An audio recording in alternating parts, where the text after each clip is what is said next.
And instead of just holding them liable for it, you can hold the employer liable for it. And the employer will often have deeper pockets. And of course, the difficulty is once we've removed intent, you have a situation where it's quite hard to tell your employees what they should do to not get you into trouble.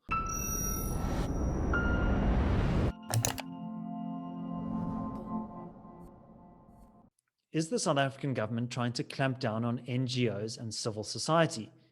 Well, in this extract from a longer conversation on my podcast, Solutions with David Ansara, I spoke with Advocate Mark Oppenheimer about proposed legislative changes to the PEPUDA Act, also known as the Equality Act. Could this limit the ability of NGOs, religious groups, and other civil society formations from freely associating with one another and from exercising true independence? If you enjoyed this commentary, please do like this video and subscribe to the channel.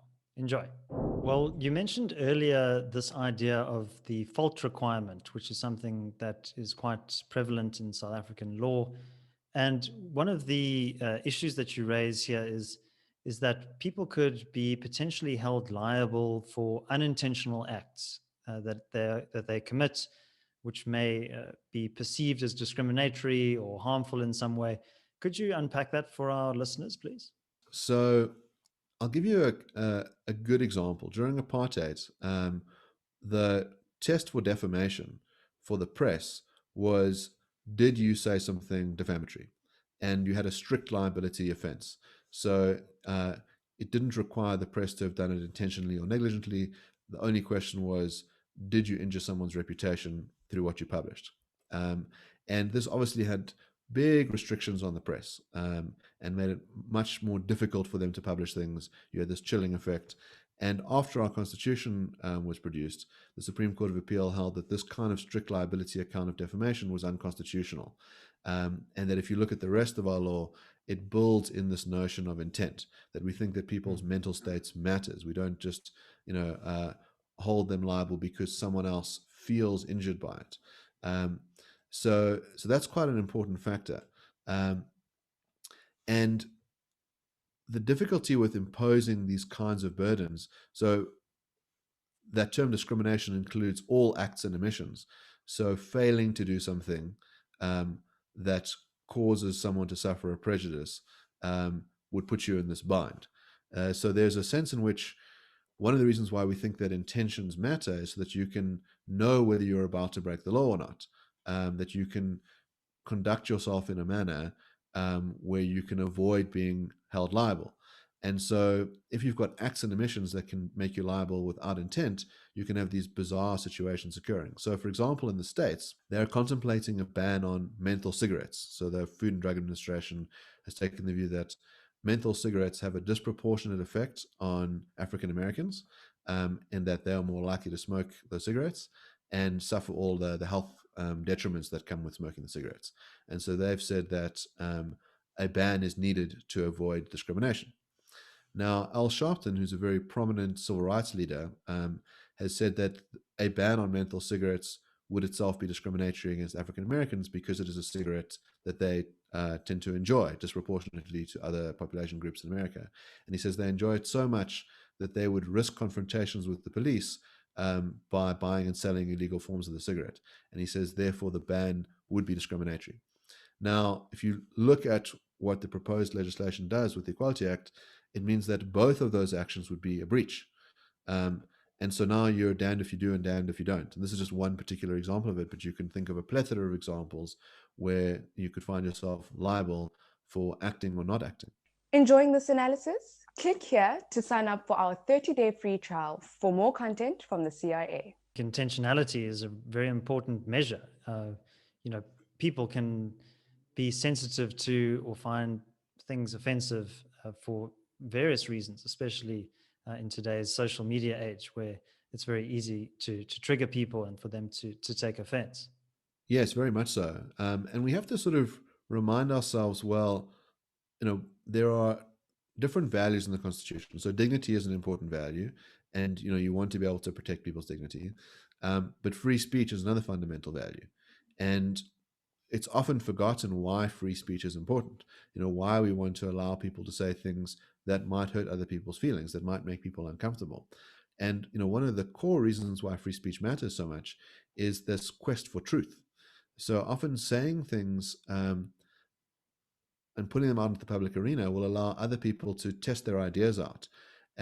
People have often said things that were deeply unpopular, which turned out to be true. So it used to be, a strongly held wisdom that the earth was the center of the universe, and to, submit otherwise was heretical. But it was a false, mistaken belief. So it's important that people are able to, put out their ideas, even if they turn out to be wrong. They're useful for sharpening the swords of others. And so this is one of those values that our Constitutional Court has recognized, and it's one of the cherished reasons for protecting free speech.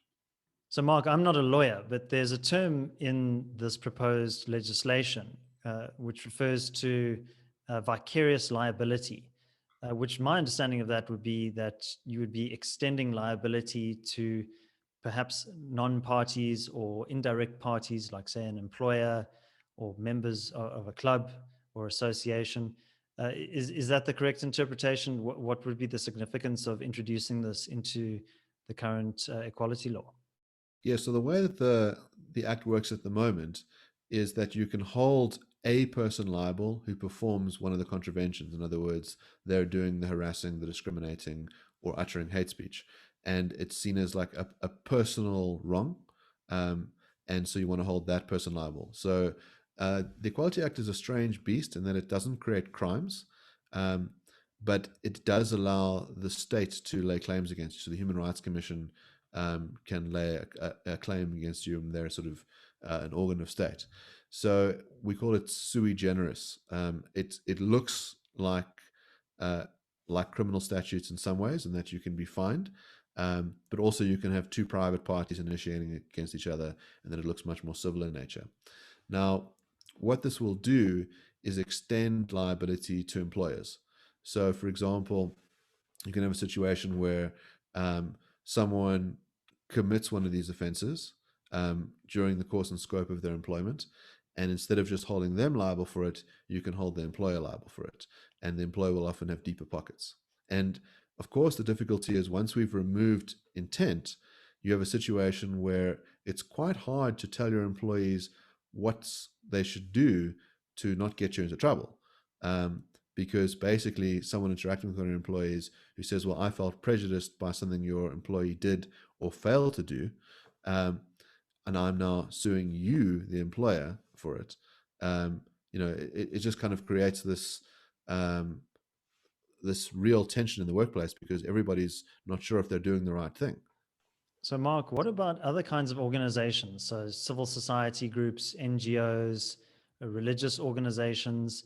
This law seems to give quite an exaggerated level of power to the state to set codes of practice for these organizations and to essentially police not only their speech, but also the principles by which they define their very existence. What are some of your concerns that you've observed in terms of the kind of civil society impacts that this could have? Well, this is something well worth highlighting because it's really buried in the amendment. So if you look at the ad for the amendment that was put out by government, it mentions the redefinitions, but it doesn't mention this very heavy-handed regulation of civil society and of those that contract with the state. And really what it does is empower the government to create codes to regulate these sectors. And this is without any hint of irony, those codes don't have to be applied equally. So you can create codes based on the size of the organization or their resources. So you could imagine, a very particular code being brought in that's targeted at one particular organization to make their lives more difficult. It also creates these quite onerous financial obligations. So organizations will have to set aside funds to help enhance equality and eliminate discrimination. Now, that in itself sounds very nice. Everybody thinks equality is a good thing and everybody thinks discrimination is a bad thing. So what's the problem? Well, the problem is, as we hinted at earlier, this redefinition of those terms so that they don't mean their ordinary meanings. And they create these very burdensome obligations. There's also a concern that given the government's obsession with demographic representativity, that those codes could then require organizations to make sure that their staff broadly reflect, let's say, the language or sexual orientation or gender or race of the country. And you can imagine that being anathema to particular organizations' interests. So, for example, if you are an NGO that focuses on Venda as a language and you want to encourage people to speak Venda, you could suddenly be required to ensure that a certain percentage of your staff speak Afrikaans or speak Setswana as opposed to speaking Venda.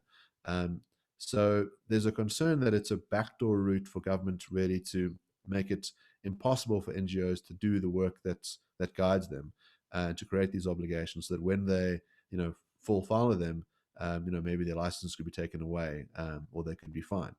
Thanks for watching this clip from the Solutions with David Ansara podcast. If you'd like to watch the full interview, you can click on the link in the description below as well as here. I'd be hugely grateful if you could subscribe to that channel as well and share it on your social media networks. My name is David Ansara. This is the Center for Risk Analysis. Until next time, take care.